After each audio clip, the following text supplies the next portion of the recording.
Hare Krishna. When we resent others, we drink poison and expect it to make them suffer. Often in life, people hurt us and hurt us terribly at times.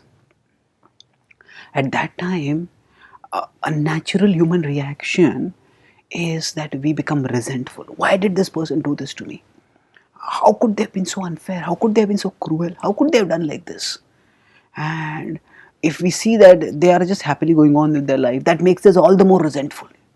And then we may start going into revenge fantasies. I'll do like this, I'll do like that, I'll do like that. And as we start boiling and seething with anger about what has happened and what they have done, essentially what are we doing? All that negativity is actually eating us up. Now, we may or may not get an opportunity in future to get back at them. But irrespective of whether we get or don't get back at them, what has happened is actually we have got back at ourselves. We are hurting ourselves by having all those negative thoughts. We are hurting ourselves emotionally because negative thoughts, they choke us, they paralyze us. Even if sometimes by negative thoughts people become energized to take revenge, but still that's not at all a joyful state. It's like people believe that only after I will take revenge, then I can have some chance of happiness. But what happens is, unfortunately, that resentment becomes a habit. And because we are always resentful, and even if we are able to get back at them, even if you are able to make them suffer, still after that, the mind which has become habituated to resentment will find something else to become resentful about. And thus, we will still be stuck with that negative attitude. Now, the Kurukshetra war was fought after the Pandavas had been subjected to terrible atrocities. And they had been dispossessed, they had been attempted to be burnt alive, their wife had been publicly dishonored. And the Pandavas had every reason to be furious against the Kauravas. And it required assertive action, and Krishna endorsed assertive action.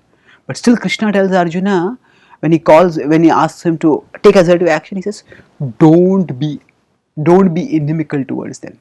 In 11.55, he states that mat karma krun mat paramo mad bhaktah sangha varjitah nirvairah sarva bhuteshu yah samameti pandava. So he says, how will you come to me, Arjuna? You work for me, mat karma krun, mat paramo, make me your ultimate goal, mat taha, be my devotee, sangha varjitaha, be freed from materialistic association, and most important for us, nirvairah sarva bhuteshu, be non-inimical towards all living beings. Now, all living beings is a non-inclusive statement. This is there's no exception. All living beings. That means even the living beings who are there on the opposite side in the army, don't be actuated by resentment or animosity towards them. Yes, they have done wrong, and because oh Arjuna, you are a martial guard in the society, you are a Kshatriya, you have to correct them. But do that as a duty. Don't do that as a personal vendetta. And in this way, the consciousness will not get infected by negativity.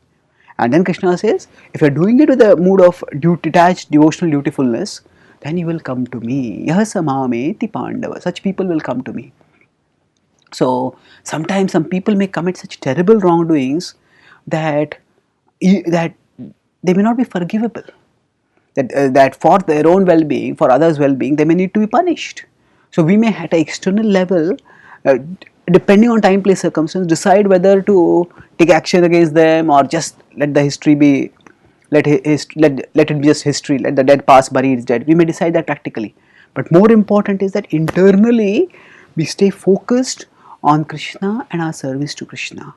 And in that way, we will not hurt ourselves. Otherwise, resentment means in the hope of hurting them, we hurt ourselves. So they have hurt us once or twice in big ways, but we hurt ourselves far longer and in the long run in a far more damaging way. And we can avoid that when we have the positive focus of bhakti. When we understand our life is not meant to get back at others. Our life is meant to get back to Krishna. We are meant to be united with Krishna. Then we have a higher purpose which helps us to see the events of this world in context and respond appropriately to them. Thank you. Hare Krishna.